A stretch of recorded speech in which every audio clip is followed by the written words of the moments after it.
आज के इस एक्सप्लेनर में हम एक बहुत ही दिलचस्प लेकिन काफी गंभीर विषय पर बात करने वाले हैं।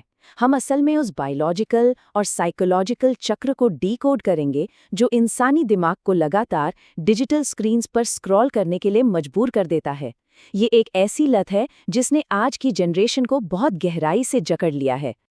अब जरा सोचिए, क्या कभी ऐसा महसूस हुआ है कि लगातार घंटों तक रील्स या शॉर्ट वीडियोस देखने के बाद कुछ अच्छा लगने की बजाय दिमाग एकदम सुन्न सा हो जाता है? मतलब एनर्जी पूरी तरह से खत्म हो गई लेकिन हासिल कुछ भी नहीं हुआ।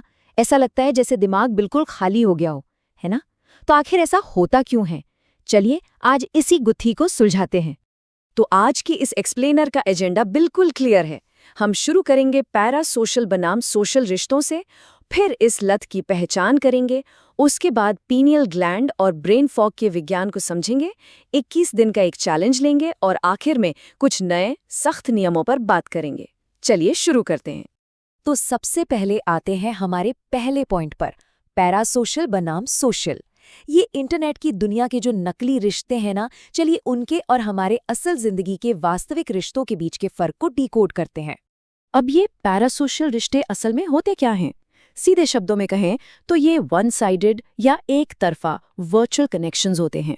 हम अपनी इतनी सारी एनर्जी और इमोशंस उन डिजिटल चेहरों या इन्फ्लुएंसर्स पर लुटा देते हैं जो असल जिंदगी में हमारी कोई मदद नहीं करने वाले। सच कहूं तो आज के समय में इन रिश्तों की इस कड़वी सच्चाई को समझना उतना ही जरूरी हो गया है जितना कि फिजिकल सेफ्टी के बारे में जानना। इसको ऐसे समझते हैं, सोशल यानी वो असली लोग जो मुसीबत के समय असल में काम आते हैं, जैसे घर शिफ्ट करना हो या कोई बीमारी आ जाए।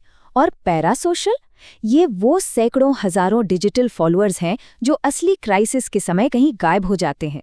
मतलब एक वर्चुअल इन्फ्लुएंसर की उस चमक दमक वाली दुनिया और घर की रसोई में 20 सालों से बिना थके काम कर रही एक माँ के असली संघर्ष में जमीन आसमान का फर्क है ना? खैर, इस डिजिटल भ्रम को समझने के बाद अब आते हैं दूसरे हिस्से पर, लत की पहचान करना। यहाँ हम देखेंगे कि कैसे हम अपनी इन डिजिटल आदतों की गंभीरता को पूरी तरह से निष्पक्ष होकर पहचान सकते हैं। चलिए एक मजेदार सा उदाहरण लेते हैं। स्क्रीन पर जो कैरेक्टर है, मान लेते हैं इसका नाम चिंटू है। चिंटू आज के डिजिटल युग का वो चेहरा है जो एस्केपिज्म यानी असल जिंदगी की परेशानियों से भागने के लिए लगातार फोन स्क्रॉल करता रहता है। असाइनमेंट पूरा नहीं हुआ, बॉस ने डांट लगा दी, प्रॉब्लम सॉल्व करने के बजाय चिंटू सीधा सोशल मीडिया की वर्चुअल दुनिया में छुप जाता है। इस उदाहरण से हम सब अपनी खुद की आदतों को एक तीसरे व्यक्ति के नजरिए से बहुत आसानी से ऑब्जर्व कर सकते हैं।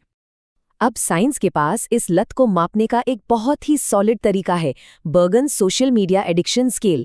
इसके 6 मेन क्राइटेरिया हैं। पहला, मूड मॉडिफिकेशन यानी अपनी टेंशन भूलने के लिए स्क्रॉल करना। दूसरा, टॉलरेंस मतलब और ज्यादा कंटेंट देखने की भूख।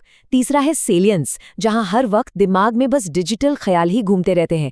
फिर आता है विड्रॉल, यानी फोन हाथ में ना हो तो भारी बेचैनी होने लगती है। पांचवा, कॉन्फ्लिक्ट्स, अपनी रियल लाइफ पर पड़ रहे इसके बुरे असर को बिल्कुल इग्नोर कर देना। और छठा, रिलैप्स, स्क्रीन टाइम कम करने की कोशिश करना और बार बार फेल हो जाना। तो इस स्केल पर स्कोरिंग कैसे काम करती है?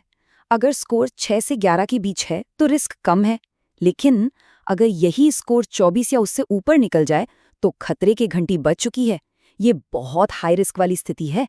इसका सीधा सा मतलब है कि ये अब कोई मामूली सी बुरी आदत नहीं रही, बल्कि एक गंभीर मानसिक समस्या बन चुकी है जिसके लिए तुरंत एक कड़े एक्शन की जरूरत है। चलिए अब आगे बढ़ते हैं पीनियल ग्लैंड और ब्रेन फॉग के विज्ञान की तरफ। देखते हैं कि ये लत सिर्फ हमारे दिमाग से नहीं बल्कि हमारे शरीर के साथ बायोलॉजिकली कैसे खेल रही है। तो ये ब्रेन फॉग आखिर भला क्या है? सरल भाषा में ये एक ऐसी दिमागी हालत है जहां ऐसा लगता है कि दिमाग ने काम करना बंद कर दिया है। लगातार बहुत सारी इन्फॉर्मेशन और स्क्रीन देखने की वजह से हमारा विजुअल कॉर्टेक्स बुरी तरह थक जाता है। इस कॉग्निटिव ओवरलोड के कारण छोटे छोटे फैसले लेना भी पहाड़ जैसा लगने लगता है और सब कुछ एकदम ब्लैंक महसूस होता है। इसे इस टाइमलाइन से समझिए। रात के समय स्क्रीन देखने का असर बहुत ही गहरा और खतरनाक होता है। मान लीजिए रात 8:30 बजे हमारा इवनिंग स्क्रीन टाइम शुरू होता है। रात 11 बजते बजते हमारे दिमाग में मौजूद पिनियल ग्लैंड, जिसे हम अपनी थर्ड आई या नेचुरल बॉडी क्लॉक भी कहते हैं, वो इस स्क्रीन की नकली रोशनी से पूरी तरह कंफ्यूज हो जाती है। नतीजा, रात 2 बजे तक वो नेचुरल मेलेटोनिन बनना बिल्कुल ब्लॉक हो जाता है, जो नींद के लिए सबसे ज़रूरी है। और फिर सुबह 7 बजे क्या होता है? हम एक भारी ब्रेन फॉग और पूरी तरह से बिगड़े हुए बायोलॉजिकल रिदम के साथ उठते हैं। लेकिन बिल्कुल निराश होने की जरूरत नहीं है। अब हम इस एक्सप्लेनर के सबसे पावरफुल हिस्से की तरफ बढ़ रहे हैं। ये समय है एक हार्ड रीसेट का, ताकि इस डिजिटल भ्रम को पूरी तरह से तोड़ा जा सके। यहीं से शुरू होता है हमारा 21 दिन का चुनौती भरा प्लान। इन एल्गोरिदम्स को हमारे दिमाग को गुलाम बनाने में करीब 21 दिन का समय लगता है, तो जाहिर है इस चक्र को तोड़ने में भी 21 दिन ही लगेंगे। पर इसके कुछ पक्के नियम हैं। सबसे अहम नियम, दुनिया में किसी को नहीं बताना है। सोशल मीडिया पर कोई अनाउंसमेंट नहीं। हमें डिजिटल दुनिया से कोई वैलिडेशन या वाहवाही नहीं चाहिए। बस अपनी पुरानी ऑफलाइन आदतों से वापस जुड़ना है। हमारा अल्टीमेट गोल है इस नकली डोपामाइन साइकिल को जड़ से उखाड़ फेंकना। और अब आते हैं आखिरी सेक्शन पर, नए नियम और आदतें। इस 21 दिन के चैलेंज को सक्सेसफुल बनाने के लिए हमें कुछ बहुत ही स्पेसिफिक और प्रैक्टिकल नियमों को अपनाना होगा। आइए इन्हें बारीकी से समझते हैं। तो पहला नियम है 3 सवालों का नियम। फोन को हाथ लगाने से पहले खुद से बस 3 सवाल पूछने हैं। पहला, क्या मैं इतना इम्पोर्टेंट इंसान हूं कि अभी फोन ना उठाने से दुनिया रुक जाएगी? दूसरा, क्या अभी इस फोन को उठाने से मेरा कोई एक्चुअल फायदा होने वाला है? और तीसरा, पिछली बार जब फोन उठाया था तो क्या उसे आसानी से वापस रख पाया था? अगर इनमें से किसी का भी जवाब ना है तो फोन को बिल्कुल नहीं छूना है। दूसरा नियम भी 3 नंबर से जुड़ा है। इसे 3 पेजेस रूल कहते हैं। जब भी सोशल मीडिया खोलने की बहुत तेज तलब लगे ना, तो शर्त बस इतनी है कि उससे पहले किसी भी असली फिजिकल किताब के कम से कम 3 पन्ने पढ़ने होंगे। ये एक छोटा सा ब्रेक या फ्रिक्शन पैदा करता है, जो हमारे दिमाग को उस इम्पल्सिव स्क्रोलिंग वाले लूप से तुरंत बाहर खींच लाता है। तीसरा और सबसे असरदार नियम है 15 पुशअप्स की पेनल्टी। ये एक फिजिकल कीमत है जो चुकानी ही पड़ेगी।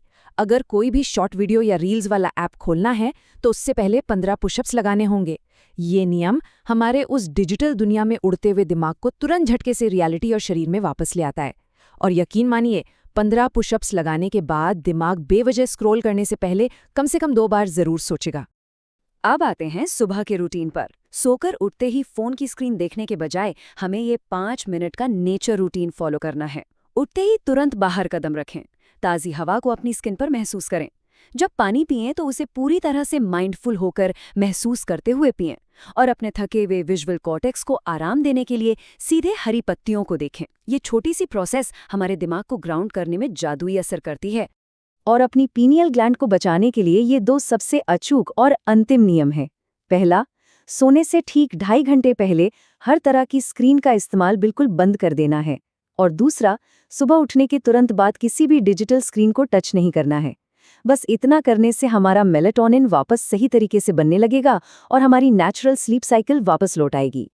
तो इस एक्सप्लेनर के आखिर में बस एक सवाल है जो हमें खुद से पूछना चाहिए। क्या इंसान इस स्क्रीन को कंट्रोल कर रहा है, या फिर ये चमकती हुई स्क्रीन चुपचाप हम इंसानों को कंट्रोल कर रही है? अब वक्त आ गया है अपनी डिजिटल आज़ादी वापस छीन लेने का। 21 दिन का ये चैलेंज एक्सेप्ट करें और अपनी रियलिटी पर फिर से